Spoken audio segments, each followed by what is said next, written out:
the refs blow it up and say if there's any more of that, there's penalties and yellow cards, and it's like there's no harm getting done. It's adding to the spectacle. It's showing the emotion of the players because it is a physical game. That was kind of the point where I really started to question whether or not I was going to do another Olympic cycle afterwards. I had a moment in time where it was my last race before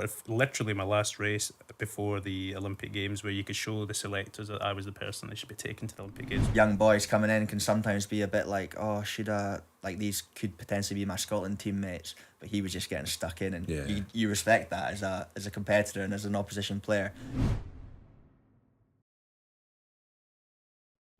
Welcome along, everybody, to Warrior, a podcast with a difference from Glasgow Warriors. This is the show where we'll dive deeper into the personalities of your favourite players and learn more about their stories, as well as share fascinating insights from people at the top of their game outside of the rugby bubble. Today we have two outstanding guests from the world of elite cycling, a proud son of Paisley, as we said, who's raced his bike on tracks all over the world with quite astounding success. He has won, deep breath, 5 World Championship medals, 6 European Championship medals, 3 Commonwealth Games medals, and of course 4 Olympic medals, including a silver and a bronze at the Paris Olympic Games in 2024. Jack Carlin, quite the CV. Welcome to Warrior. Thank you for having me. Did I get all those right? The Olympic one and the Commonwealth one, that's the only ones I can have. No bother about the rest. No, I do. I'm bothered. I can't. I don't know, the Johnston's Paint Trophy in the football. Yeah, I think you pretty much bang. Top man. You don't need to introduce me now after that. I was going to name every one of your tries, so that'll take up the whole podcast. Of course, a man who needs no introduction to our fan base, member of the current squad and one of the greatest ever to have worn the Glasgow jersey, from a rugby dynasty in the How of Fife to URC winner and now the club's all-time record try scorer. This week, the king of the cheat support line prepares to make his 150th appearance for the Warriors against Saracens. The one and only George Horne is in the house. Oh, thank you very much to come in. Yeah, like I say, just when Jack Reed said that yourself and Jack were coming on the podcast, I was like, oh, that'd be pretty cool. So it'd be cool just to hear more about your story and have a good chat and see what how cycling and rugby can kind of cross over. Well, that's a good place to start, because your style of cycling, Jack, was famously described as rugby on wheels by the Dutch cycling coach at the last Olympics in Paris. Just talk us through how that came about. You're obviously quite an aggressive rider. Yeah, I think... First time I said aggressive rider on a family friendly podcast, by the way, but yeah. An aggressive rider. Yeah, I was... I think my style of riding probably goes back to what the kind of old OG style of track sprinting used to be. For those who don't know it, I do the races that Chris Hoy made famous. It's the kind of short, sharper efforts where there could be only 2 people on track. It could be like cat and mouse, or you've got the 6 riders on track with a motorbike in front. It can be reaching speeds, obviously, up to around 50 miles an hour on track, and it's basically whoever crosses that line first wins within certain parameters that I've learned over the years. But yes, I have been told before I'm quite aggressive on the track. I think fundamentally everyone has their own style of play and how they race, and I think that mine was definitely more leaning on the more aggressive side. Yeah. That's probably the easiest way to say it than the tentative side. It's became more of a drag race throughout the years, and the UCI, which is our kind of governing body, has made it really difficult to do that now. It's more of a drag race kind of event than actually a spectator sport, and I think I tried to make sure that it kept that fun element to it. A bit of theatre. Yeah, a little bit, absolutely. But on the biggest stage of all, you were telling us before, it's such a pressure cooker when the Tokyo Olympics, there were no punters allowed. Paris Olympics, you're close to disqualification at one point for a previous crash. Yep. What's going through your mind when you're in that race off? To be honest with you, at that moment, and it was probably similar to yourself, when you step up onto that moment, and for me, that was just 1-on-1. It's almost like walking into that kind of gladiator kind of arena. That everyone's just got their eyes on you, and the first lap's really slow and it'd be tentative, and it's quite it's kind of, you feel that kind of tense atmosphere before it starts building. I think for me, it's always kind of everything's just went to the back burner, and all I've got in my head is, well, how am I going to do that? We train for 4 years to do one event, really. For yourself, you're almost training to compete week by week or month by month. For us, it's every 4 years you have to cash this in, and I think that was that's quite apparent, especially at the Olympics, when you've got all those cameras on you, all these different the thing is, when you go to, if I go to France or I go to Spain or I go to Germany, it's always that crowd that's there. So you've got them, the home support, whereas when it becomes a Commonwealth or an Olympics or a multi-games event, you've got people from all over the world there. So there's such an eclectic mix of different people in the crowd that are shouting or booing, etc. So it's definitely a different atmosphere. But your old man made himself heard, didn't he? Yeah, he's Mr. Carlin. Yeah, Senior Carlin. Yeah, he. I think there was a couple of times where I think a few of my friends and the girlfriends of those friends had to pull his neck in and tell him to sit down and be quiet. I think the football hooligan came out in him a little bit. But absolutely, yeah, it's a different sport, football to cycling, and I think that was quite apparent in those stands. Was he chucking bottles? Was he on his feet? No, he wasn't. He wasn't quite that. He was on his feet. There's definitely that. I think he was down at the front, giving it leading the cavalry charge to the Dutch fans. Yeah, well, absolutely, I think so. But yeah, he's. Listen, that's part of it, and that's the Scottish in us, and that's why we do sport so well in this country. That we can bring out that emotion in people. Whether it's to be honest with you, in that moment after that race, when I went up, it was one of the first times I've ever seen my old man cry. And he grabbed me, and my mum was there as well, and had friends and family all surrounding me as well, and they were all trying to get a piece of me, and I remember him like crying, saying, "I'm so proud of you," and I thought, I've never seen that. And then when Kenny McLean scored that halfway line goal, he cried even more at that. So it just shows you, doesn't it? It shows you where the priorities are. You must relate to some of that, George. I know you were a tennis player in your youth, and you did really well actually. You got to a high level at school. I think your temperament counted against you at times from what I'd read, but also growing up in an ultra competitive household with your brother, obviously your dad, a huge figure in the club rugby game as well up at Howe of Fife. Do you see parallels with your own career and your own progression through the sport, particularly on that emotional side? I think so, definitely. Like, especially in your example there, it's a one-on-one thing, and for tennis, for me, it was the same. It was one-on-one, so rather than just relying on, skill or whatever it is, bringing that emotion, that passion, and just that little bit of edge into your game or into the competition, I found massive. And it just shows, I think, again, it just shows how much you care and how much you want to win, and that drive, and that little extra 1% is something that maybe your competitor might not have, and that could be something that gets you a win or gets you over the line or whatever it is. So, I definitely love. I actually watched that clip before I came in because I knew it was coming in, and I saw you got stuck into him, and I was loving it. And like Jack says, being from Scotland, there is just something about us that we're that kind of gritty, kind of always the underdog kind of thing. And yeah, I love playing on that, to be honest, because just for me, I'm lucky that if I get a little bit feisty or whatever, there's 14 boys on my team that can come in and back me up. Otherwise, I get battered every week. Jack had his own, buddy. Yeah, true. He'd be on the pitch filming Maro Itoje on Sunday, will he? I hope so. If he's there, he can be my bodyguard. But yeah, the emotion is definitely a part of the game that I try and really, delve into and get the most out of myself, because otherwise, what is sport without that extra bit of emotion? And yeah, it's something that I love. And yeah, the Glasgow, the team, the culture that we've got at the club, we always talk about we're not good enough to just rely on skill level. We need to be at our best physically, emotionally, and from a skill point of view to get wins. And yeah, it's something that seems to be going all right just now. Do you think rugby leans into that emotional side, the gladiatorial side enough, George? Maybe in the behind closed doors, you see it with like the Living with Lions documentary 30 years ago, the Chasing the Sun documentary that was done really well, where they do pull back the curtain a bit and they show us like the language that's used. For example, let's not kid on that we're all sitting there in the change room going, yeah, a jolly good show, chaps, and let's go and let's go and try our best and play really well. Yeah. But publicly, that side of it's not necessarily seen. People like Henry Pollock and Ben Earl, maybe Maro Itoje have brought that out with the celebrations or just the showcasing of their character. Do you think we would need to lean into that a little bit more in rugby and maybe allow players to be more comfortable showing that side of themselves? I think so. Like you say, it's definitely not a bad thing for the game.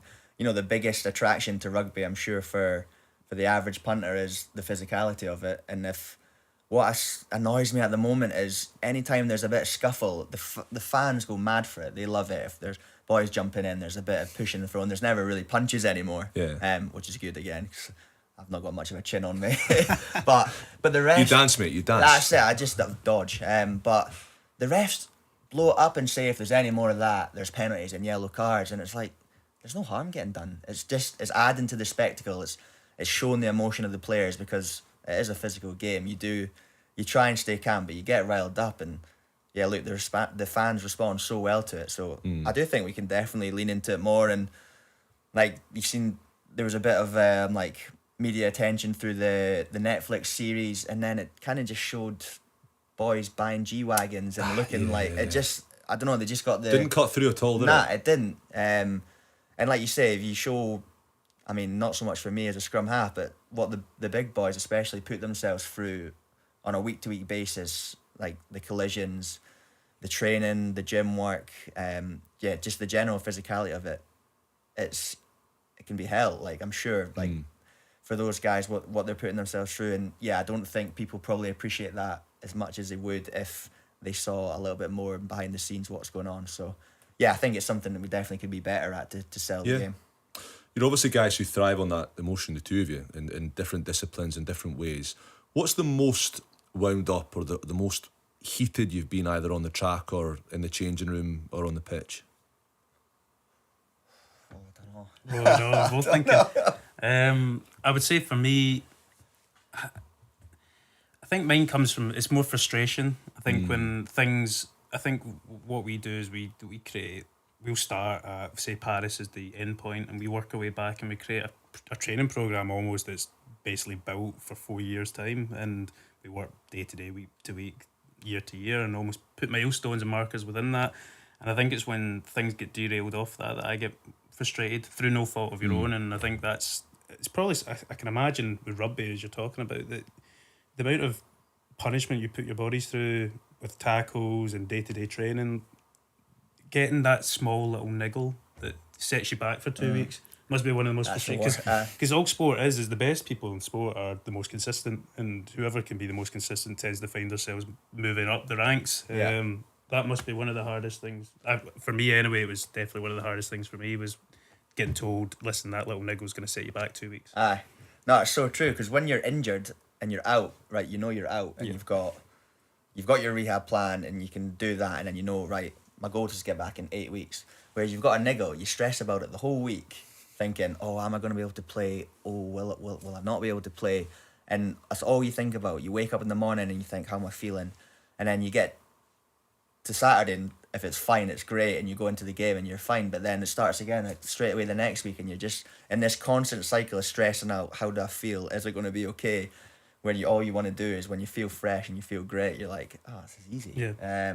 So yeah, that's frustrating. I think, going back to your question, I think the most, growing up, and like you say, I think all the boys will say everyone's competitive, but I let it tip over maybe beyond what's good for me. But that's when I seem to, if we're in a game and we should be winning, or things are going against us, and you know the refs turned on us, and I just start getting, I'm so desperate to win, that I start just getting raging, and I'll start screaming at the ref, I'll start screaming at myself, I'll start going to the boys, and then there'll be a stoppage in play, and luckily now Kyle Stain, who's a really close mate of mine, he knows when I've kind of tipped into that red zone, we call it, and he'll just come over and put a hand on my shoulder and be like, God, just calm down, take a breath. But it's just that ultimate desire. I don't care how we get it done, it's about winning, that sometimes I can tip over, and then after the game's done, I'll have to go around the changing room apologising to all the boys, being like, sorry about that, I shouldn't have said that to you, shouldn't have said that. I remember Seb Cancellaire, I had to go at him, he's the nicest guy ever meet, one of the best signings we've ever made, everyone adored at the club, and we were playing Zebra away, and it was just tipping into a dogfight of a game, and I think I put a kick, and it was a bad kick, it was too long, so Seb didn't get under it, and I started mouthing off out on the field, and he was just looking at me like, brother, what are you doing? And then after the game, I was like, Seb, I'm so sorry. I'm so sorry, I'll never do that to you again, please forgive me. And he was like, he just laughed, because he knew, the boys I think know that it's coming from a good place, but it's just the way it comes across in that environment. Sometimes I can get it wrong. It's composure though, isn't it? I think like rugby is going to always bring, I don't know how you'd stay as composed as you do. You're talking about how there's no punches thrown. I just couldn't see myself ever being able to go into that sport and not feel just pure aggression to whoever's hitting me. And I always say that it's the same thing with See, when you watch these big boys running at you and they tackle, it's fine the first tackle, it's then they stand back up and have the composure again to just accept that they're going to get absolutely leathered again. I've never understood it. It's the self-sacrificial element of it as well, I think, where we commentated on Bordeaux Northampton on Sunday, and we were talking about the Bordeaux tight, a guy called Carl Lusadi, who was at the Lions and was at the Sharks before. He's like the size of Ben Tameifuna. He didn't touch the ball like in the whole game. I looked back at stats, 0 carries, 0 passes. I think he made like 6 or 7 tackles, but he put Danilo Fischetti in the sin bin within 20 minutes because he won 5 scrum penalties. Yeah. He's enormous and he does his job so well, but nobody talks about him because you're talking about Jalibert and you're talking about Pinot and BLBR and you're talking about all these incredible backs. Like, there's a definite, I think, self-sacrificial element to rugby, and especially what the forwards do. Yeah. And when they've got you, I mean, you're almost riding them like a bike, to be fair, being like, no, you go here, get in this position, call in plays, get round the corner. Like, it is, there's a complete selfless element to it. No, for sure. And that's why you'll notice after pretty much every game, whether it's Kyle or Sione or myself or whoever, the first thing we'll say is that was the big boys that won us that game, because the majority of the work and the physicality goes through them, and they decide they decide what happens in the game in terms of the scoreboard. And like you say, I think that again, that's another beautiful thing about rugby, is that it's for everyone. Like Carlos Sadi's 150 kilos, built like a fridge, and then there's like I said, Cancellaire, stick thin but rapid, and it's just all different shapes and sizes can play and can excel, and bringing those 15 players together as a team, there's something pretty cool about that. And at Glasgow we've got a team from all corners of the world. We've got guys from Tonga, Australia, South Africa, and they come together under one team, Glasgow Warriors, and seem to get the best out of each other. And yeah, I think that's a pretty special thing. Yeah. I mean, we're talking about the theme of sacrifice, Jack. Your mum and dad in particular did a lot to make sure that you had every resource possible, including selling a car. I think you sold your own Xbox as well to get a set of rollers when you were younger. But it was my brother's. Oh, okay, right. Brother and my Never mind Xbox, the sacrifice. Yeah. He sacrificed. He didn't have the choice, but he sacrificed. Bless him. Older or younger? Younger. So you've just strode in, ripped out the wall, and right. Yeah, unplugged it. I need a set of wheels, man. On eBay. Yeah, absolutely. Yeah. But joking aside, that was a big theme in your journey, just to get started in the sport, because it's maybe not. People might think it's an accessible sport because, well, get on your bike and ride around, but it's not that accessible, is it? If you don't come from a certain background, or you maybe don't have the resources or the family money to help you acquire the kit to get to velodromes. I mean, there's not very many of them around. Others, no. What, Meadowbank and Sir Chris Hoy, and there's not. If you didn't live in the Central Belt, even if you did, you could have a long journey to get to the facility. Yeah, I think cycling was never part of my family ever. It was always kind of football background for my whole family, and I tried loads of different sports growing up, but I fell into cycling through injuries and rehab that, and fell in love with it. Was pretty decent at it from the get go, and worked my way through as the west of Scotland. But as you climb the ranks, you realise that more and more people that are in it are quite affluent in what they've got and what they've been given. And that was difficult to take. I remember my first road bike I got given was a second-hand one off eBay that I got for Christmas. And actually, at the time, it was quite, and it's terrible to say, but I was disappointed in it because I knew the level of what others were doing. And I remember it really upset my mum, and because they'd worked really hard to get it. And being a 13, 14-year-old boy, you don't think about the grand scheme of it and what they've actually sacrificed. So yeah, it was difficult. And then you move to, I was very fortunate that a local bike shop that's no longer there, but Thompson Cycles, really helped me out and believed in me and gave me the equipment to put me on a level playing field with the rest of the country, and that's what they did. And by doing that, it gave me the opportunity to take that next step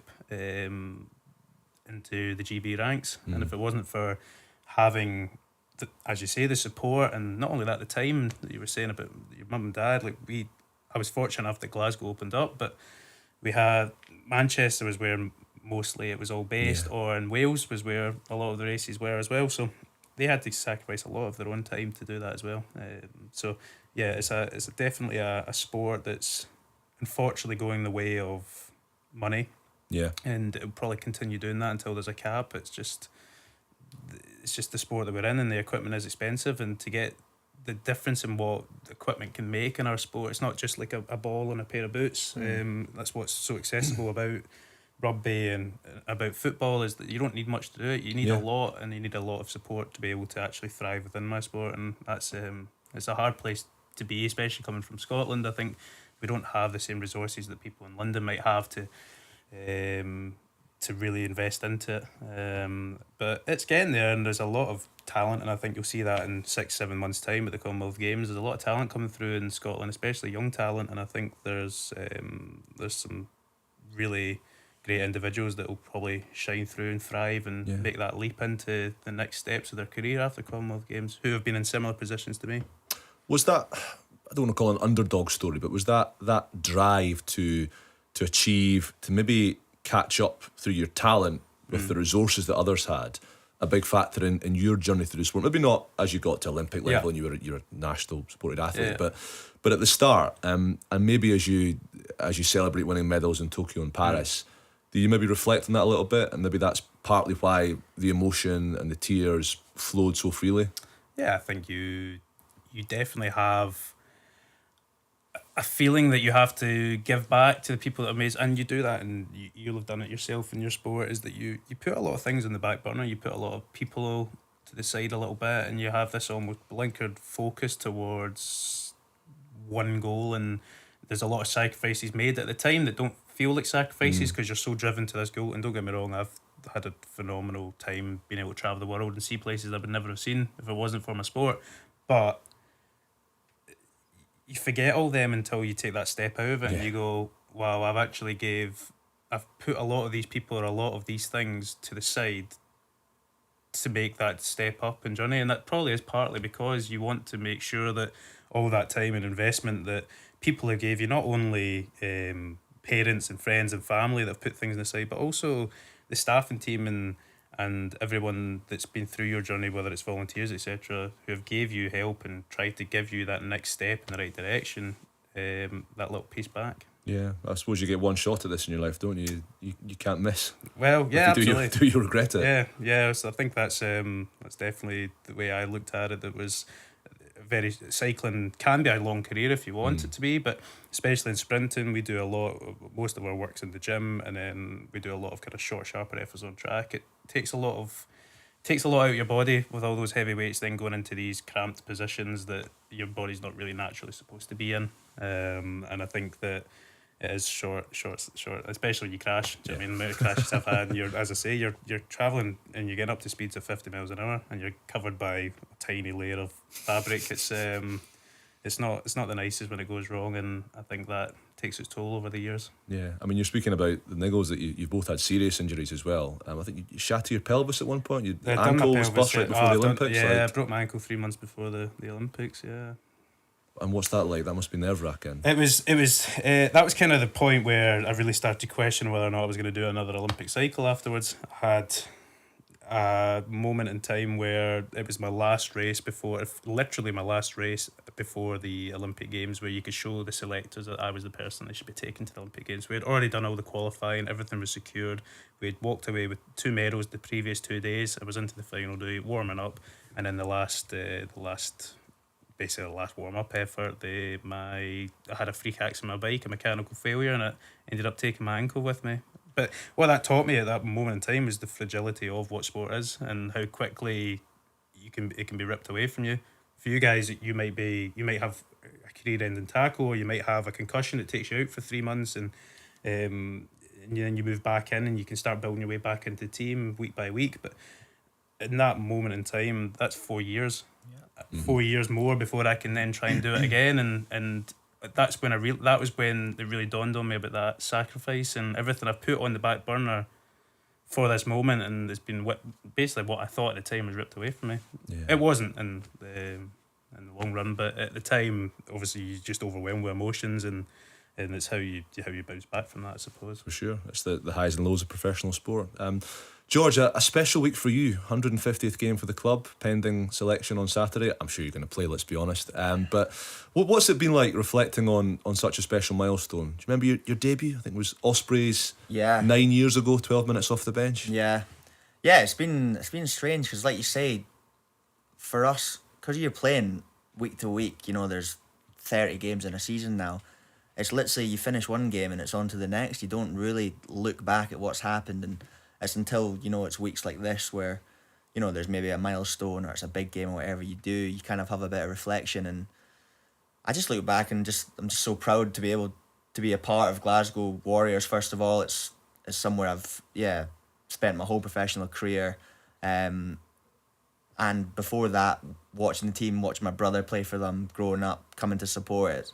Yeah, I just feel really, really proud to be able to be a part of the group, and especially what we've got going on just now. You know, we've been together now. It feels like the core of the squad for the last 4 years since Franco's been in, and obviously that topped off with winning the league a couple of years ago. And there's just something feels a bit different just now. You know, regardless of the result, I always feel like you look around the room or you look around the changing room at halftime, whether we're up or down, and there's a belief there that we can beat anyone. So yeah, it's a special place to be just now. And yeah, like I say, you look back with just loads of fond memories, the players you've played with, but more of all just the people you get to live your life with. You know, we're really privileged to be able to play sport for a living, and the relationships are a huge part of that. You spend so much time with these guys, with all the staff, and you know, if you don't have that emotional connection with them, I can imagine it being, you know, a lot more difficult to find a home. And yeah, again, it's something about Glasgow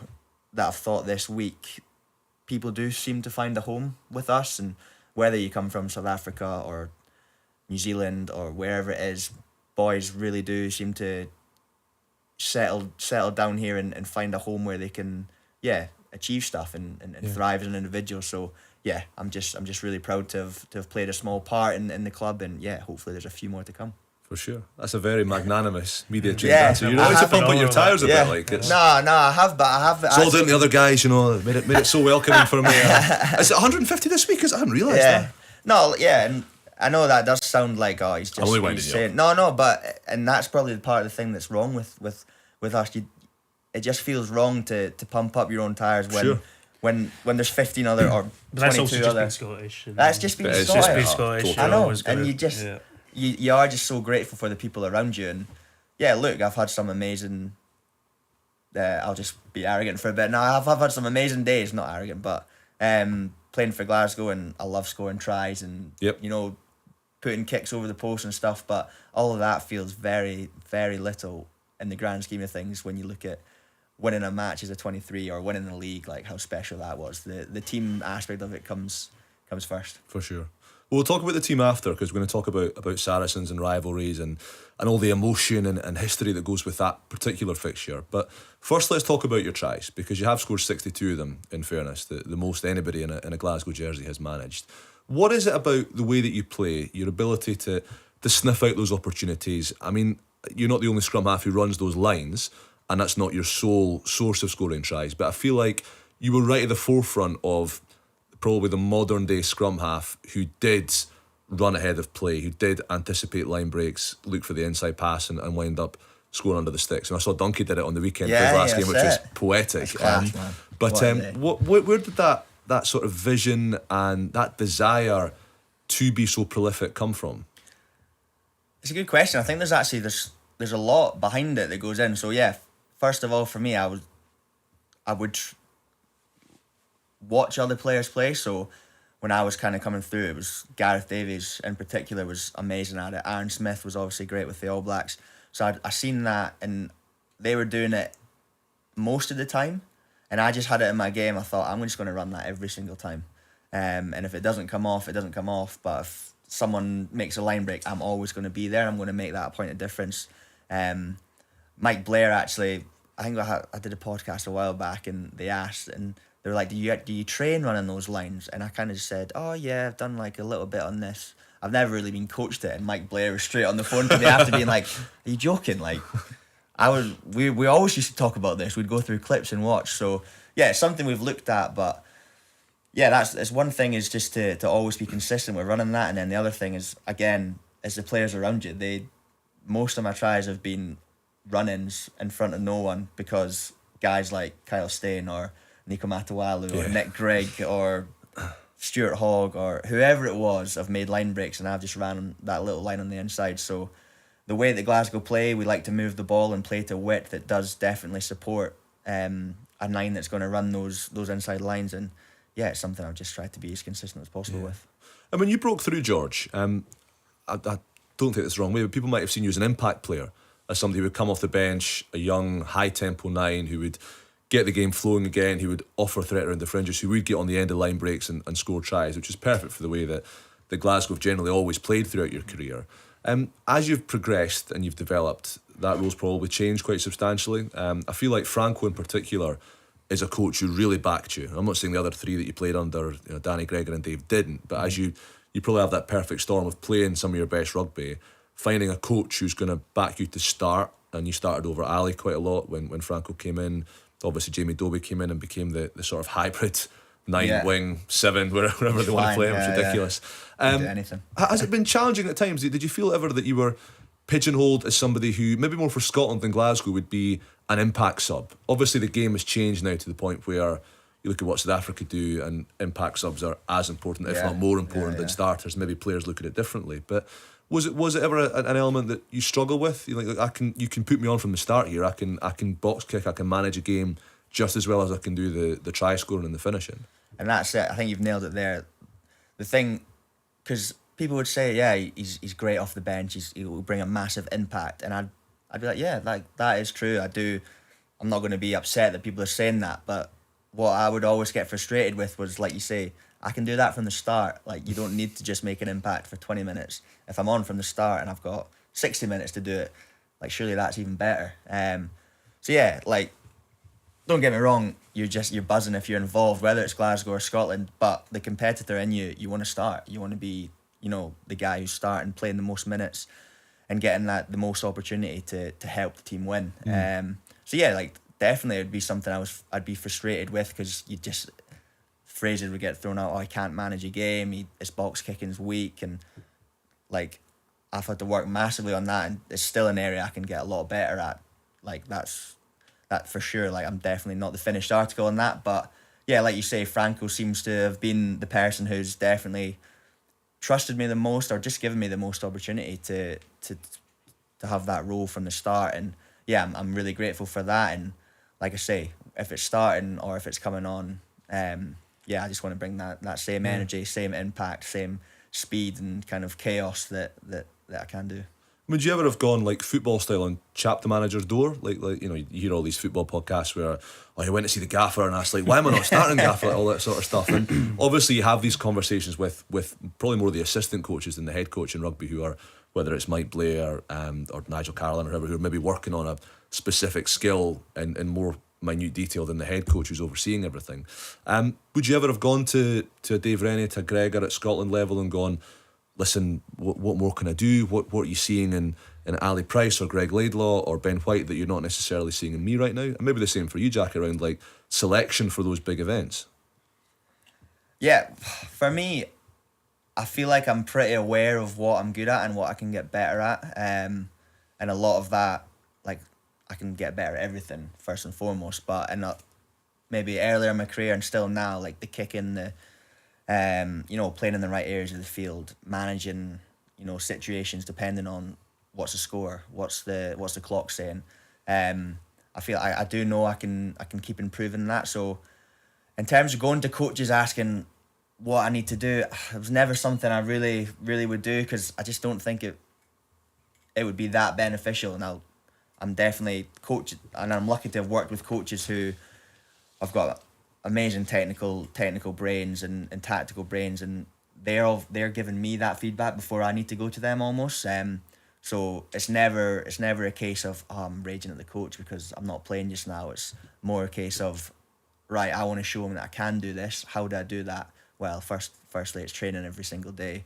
I have to show that I'm working on these parts of my game that they're maybe thinking are not up to the same levels as the other scrum halves. And yeah, it's just that consistency in your standards throughout games, and then throughout training, and then when you get that opportunity, it's being able to go and execute what you've done, and yeah, just try and give your best, I guess. Yeah, 100%. Do you think you would have, say if it was your first cap, you were going in on Sunday, and first cap came to you now, 150th cap, or not cap, club experience, sorry. Yeah. What would you say to yourself if they said, what can I improve on? What if I'm going to walk out in this for the first time ever? What should I make sure I do well as me?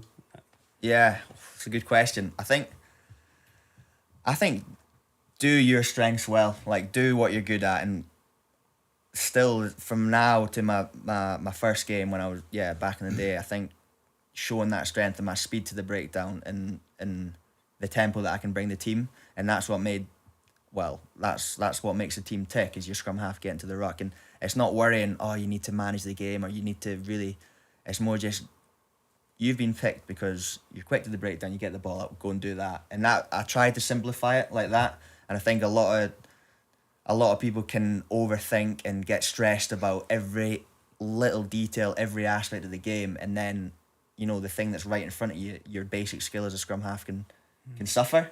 Yep. So yeah, as a 9, I've always, and still I write goals down before I go and play, and every single time they're the same every week. I don't know why I still do it, but Hold you accountable though. Yeah, that's it. It's get to the breakdown fast, get the ball out, and it's as simple as that. And yeah, I've tried to kind of just stick by that throughout my career. Right. And you?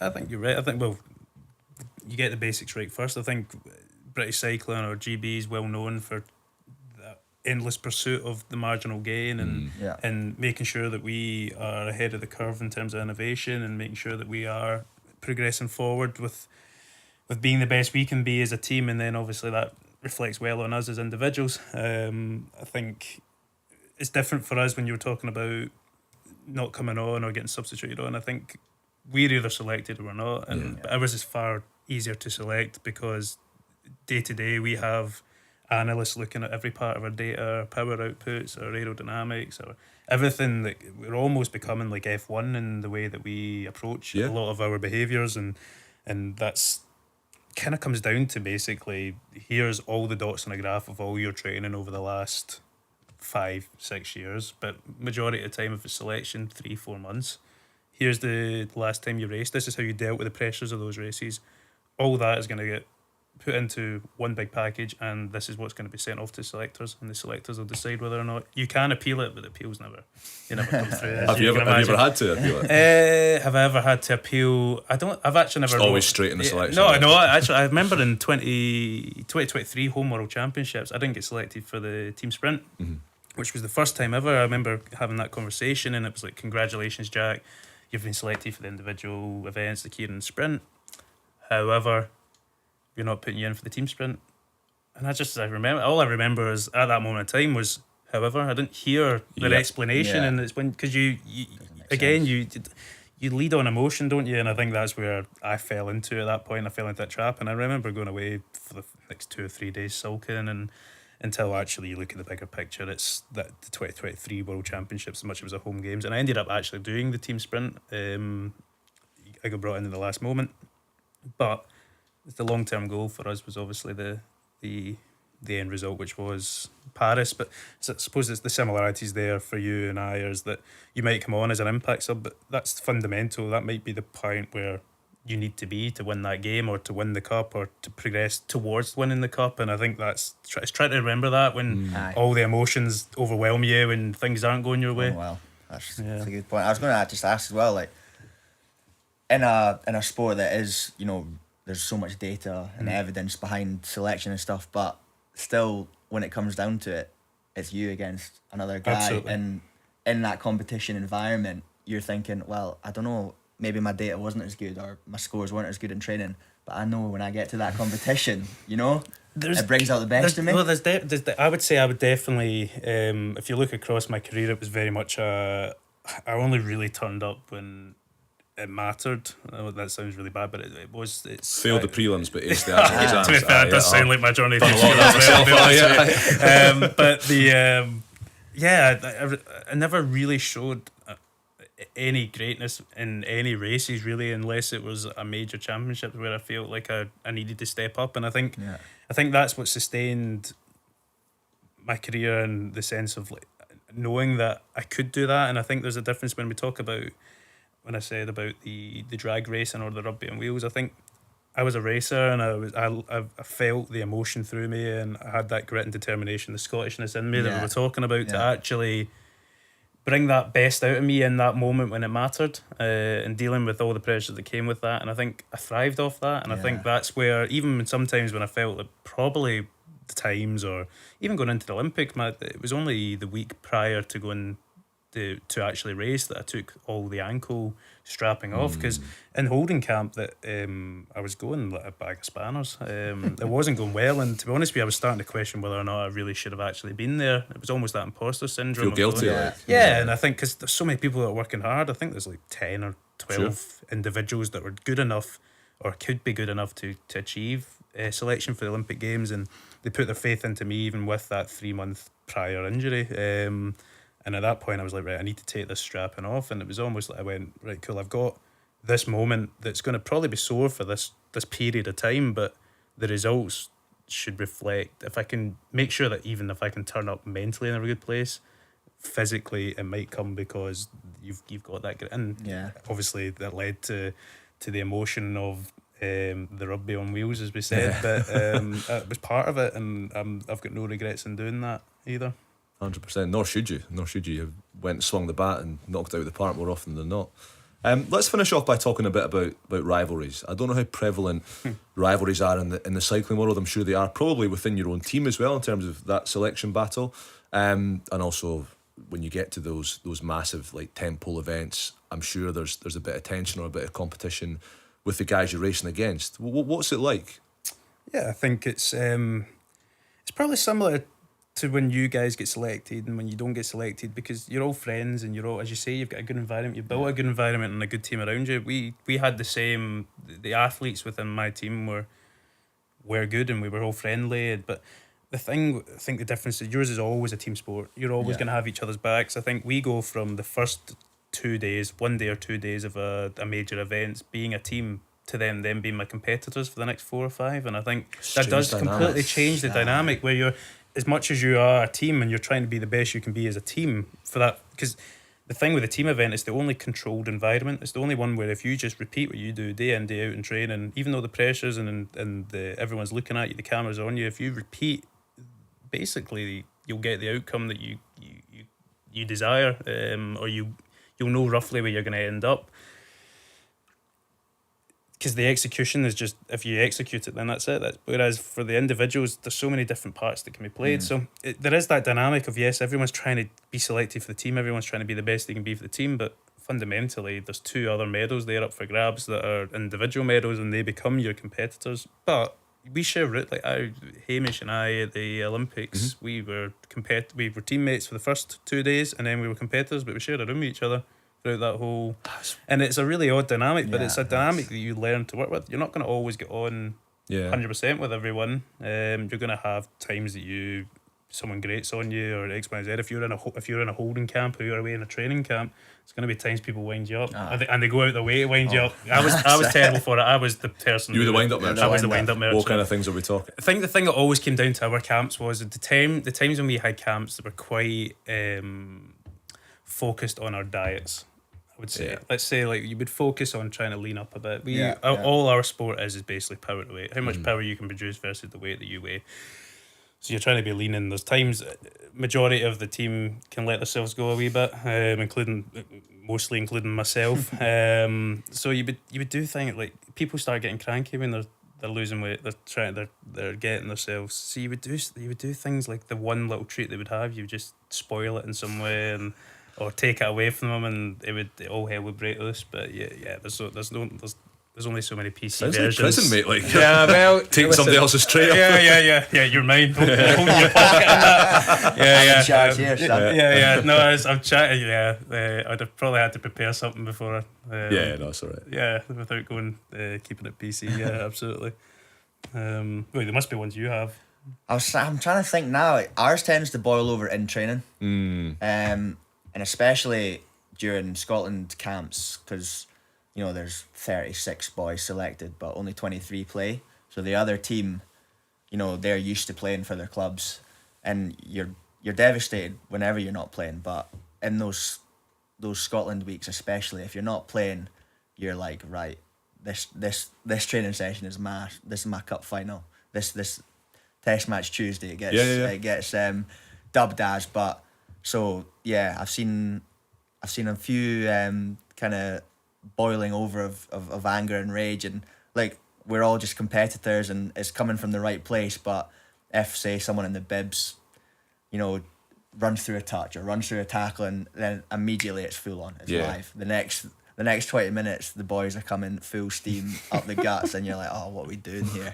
And again, like, it sounds like boys are, you know, if it ends in a bust up, you're like, oh, it's a sign of a bad team or a bad team culture because the boys don't get on. It's like, I think it's the opposite. It shows how much the boys care, and how much if you're not in the team, you're not just sulking and thinking, oh, I'm not playing, like I can just take it easy. It's like you almost train that extra bit harder because you're like, I want to show them that I want to be in that starting team. And at the same time, that competitiveness and that what's the word I'm looking for? Intensity of training preps the team the best they can. So it's the best of both worlds. And yeah, fortunately, it's never come to too many full blown scraps. But yeah, it certainly can get a little bit. What's feisty. The best one you've seen? The best scrap I've seen is probably, who was it? Kev Bryce and Chris Rosario. This was at Glasgow actually. Kev Bryce had come back and he moved from back row to hooker to tight head prop. That's right. So he put on like 40 kilos. So he wasn't moving at his best, but he was a big boy, powerful lad. I don't know if he smashed Fuzzy late or if Fuzzy was one of the most competitive players. You could go a bit, couldn't you? Yeah, he could go. Another fifer. Something happened and it was literally 0 to 100, and that no one really saw it, and we all were like trying to find it on the analysis videos that night, like, oh, has anyone seen the scrap with Fuzzy and Kev? And I think they got like 4 or 5 punches off on each other before anyone had kind of turned around and seen it. And I think I can't remember who came off worse. Probably Kev, to be fair, because he could only move so fast. But yeah, there's been a few, but yeah, you don't want to disclose too many things going on. But yeah, like I say, it's just that competitive edge, and just it's always coming from the right place. McConnell and Schoeman was a recent one I'd heard about. I'd done a lot of reading on Liam McConnell and spoken to like people close to him before he won his first cap in the USA game, and like everything about him was like, this guy's a competitor. Like he's not had it easy in life. I mean, no athlete strolls into Scotland or an international rugby setup, but one of his first Edinburgh training sessions, he used words I can't use and put it up to Ben Muncaster about being from a nicer background than him. And then I think when he stepped up to train with Scotland, him and Schoeman got into it a little bit. I don't know if you're in that session. Oh, George, I don't know if I've seen that, but I can vouch for the fact that he is, like, even in the Glasgow Edinburgh games, that would have been his first 2 derbies, and he wasn't taking a back step. So fair play to him. Like, young boys coming in can sometimes be a bit like, oh, like these could potentially be my Scotland teammates, but he was just getting stuck in, and you respect that as a competitor and as an opposition player.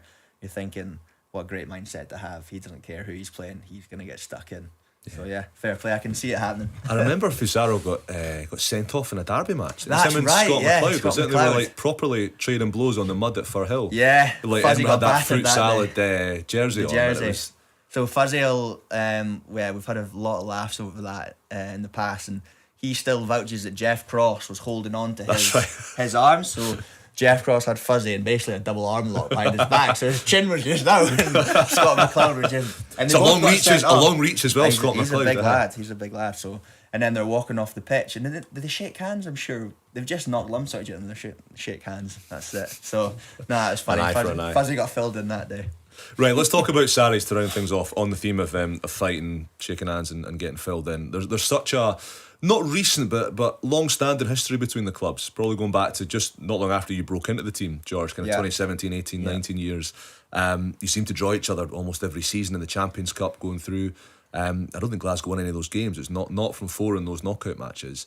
And some of the celebrations, like the Saracens Wolf Pack, the exuberance, the kind of in-your-face nature of they win a penalty at scrum time or ruck time, there's a lot of whooping and hollering. That's what they've built their identity on, and it obviously was a big factor in a huge number of trophies in a successful time.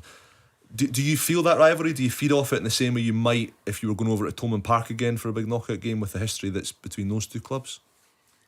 I think you certainly...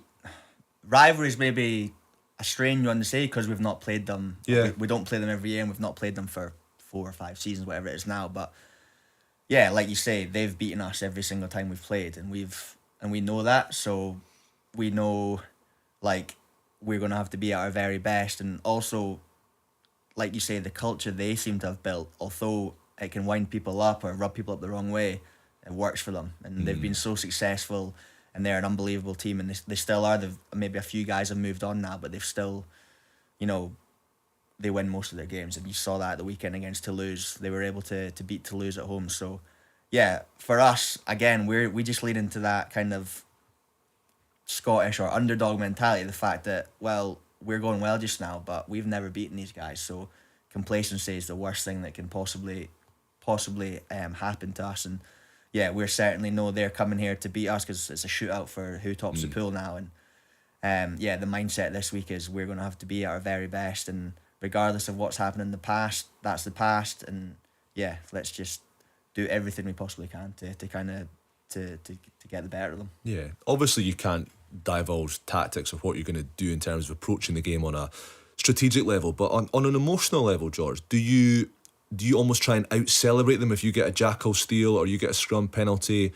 Do you want to be just as loud as them? Do you want to fight fire with fire, or do you want to continue to do whatever you normally do in that position? Because you're a guy that gets tied up in the emotion. We've spoken about that for an hour, and you love those confrontational elements. You'll be in it at even Funsail or Bracken or whoever plays 9 on the weekend for them. Like, do you try and fight fire with fire on that, or do you try and maintain that composure, especially it being a home game that you're gonna have 10,000 Ouija's roaring you on? Yeah, for sure. Like, we'll be up for it, and it'll be a massive contest, and there will be words said. I'm sure he's kind of taking the mantle now as chief of giving lip, so he'll be in their face. But no, otherwise, we won't try and they're going to celebrate, we're going to do it louder. We're just going to go out there and be us, and we want to create energy by celebrating wins or tries or whatever it is. And I think that's something that Franco's really, really good at. Whoever we're playing, whatever the circumstance, if it's the final of URC, final of the Challenge Cup, or the first game at home in the season, we're going out to beat us, and we're going to use the phrase swing the bat. That's how we're going to play. And if it doesn't work, it doesn't work. The other team's been better than us, but we know that we're not going to try and not lose. We're going out there to win, and that's always been the way we've tried to play. And it's something that as a player, it gives you so much comfort and so much confidence going in, not having to worry about trying to protect we only need 1 point in the weekend, I think, but the mindset's not that. It's we go out and do what Glasgow do, and that's swing the bat, play, and if it's good enough, it's good enough, and if it's not, it's not. So Just finally, best chirp from Sione this season that we can broadcast. I don't know if any of them There's got to be. You can paraphrase a bit. You've put me on the spot. And you can hit us one as well, Jack, from maybe that you dished out any to the Dutch boys in Paris. I'm not sure. No, your dad maybe did. My dad definitely will. Absolutely, yeah. Giving it large in the stands. I can't think. I don't know what was being said, but him and Scoomy and Liam McConnell, they were going at each other in the Edinburgh game.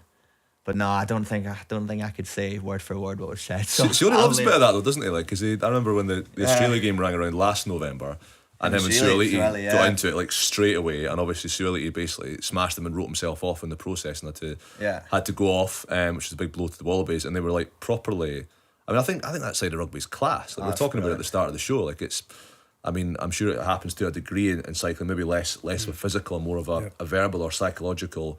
I know what your stats are. I know how I can get the edge over you. But I think we maybe need to embrace that a bit more in rugby. Like it's a physical sport. Let's not kid on. It's all vanilla and coffees and handshakes. Like and that's one of the reasons why Sione is what he is. Like he's so loved and respected amongst the squad, but that connection he's already made with the Glasgow and the Scotland fans, like he's a Scotland captain now, and it's because of that intensity and passion and the standards that he shows. Like it would be easy for him to come across here, and he's always going to be a world class player, but maybe just do his job. I'll just go and be great on the pitch, but he's so much more than that. He's and I don't want to pump up his tires too much, but like day to day, he's driving everything. He's driving standards, but he's also just so much fun to be around, and it's those kind of people that you'll just follow into battle.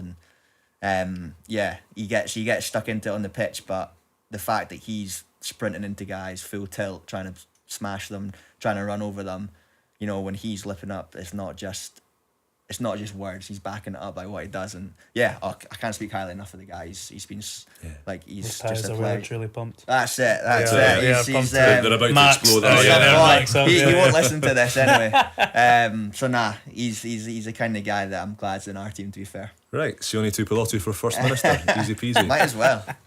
Jack, before we leave you, you've retired a few months ago officially. You've Yep. taken some time off after Paris and gone travelling, as you said. When was the point where you thought, this is me done, I've had enough, the fire's not burning, and is there anything you want to plug in terms of what you're up to now before we let you head off? No, I've not got any new podcasts or anything coming out yet. No, I think it was probably around January, February, maybe even start of March time. I can't really remember. Probably about January, February time. I'd basically been rehabbing this pelvis issue that I had on the last day of the. I crashed on the last day of Paris. Was working my way through it. Rehab was going well. Felt physically in really good shape by the time probably February came around. Was in a gym over in Perth at the time, and I was doing some cleans. And I remember like it wasn't even that heavy, and I lifted it up, and it just clocked me in the bottom of the chin, and I bit my tongue, and it just dropped, and I just looked at it with like a mouthful of blood, and I just went, nah.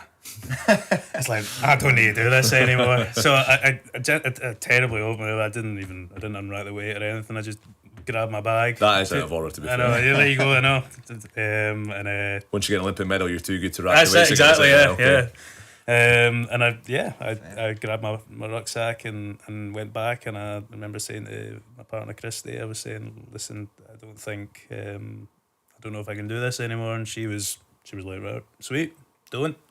And mulled it over for another 3 months, continued travelling, but this time took really a big extended break off to try and find that hunger, and it never came back. And I think I've won and lost races by thousands of a second. I mean, it's there's nothing in it. Sometimes it can be millimetres you can lose by, and unless I could give 100% to it and give that passion again for another 4 years, what's the point? If I lost it at that, if I lost something by that amount of time and I hadn't gave 100%, you probably wouldn't look yourself in the mirror. So that was the decision made, and yeah, it's now enjoying. This is my first kind of Christmas and New Year at home where I'm not thinking about the next Dieting, championship. cutting weight. Yeah, exactly. Yeah, because we normally have the European champs Yep. in February, so and the British champs around there as well. So it's the first time I've never really had to worry about it, and it's as I say, I'm an overnight oats now, so I'm trying to cut back a little bit. But I think I took December a bit too far. But yeah, it's been really nice, and it's amazing to see what a world looks like without having to worry about all these little things that aren't really that big a deal in the grand scheme of things. You're just riding a bike in a circle, aren't you?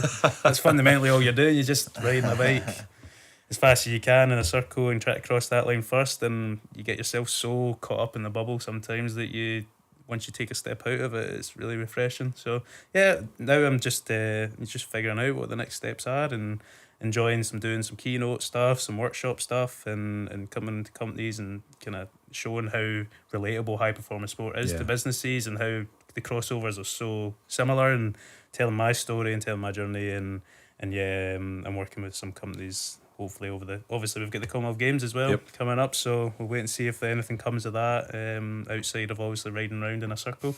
But yeah, it's been a really 2025 for me was a brilliant year. I really enjoyed it, and it was a moment in my life that travelling the world with my partner Christy, and then obviously from there making that big decision, something that I've been doing since I was 14, 15 years old,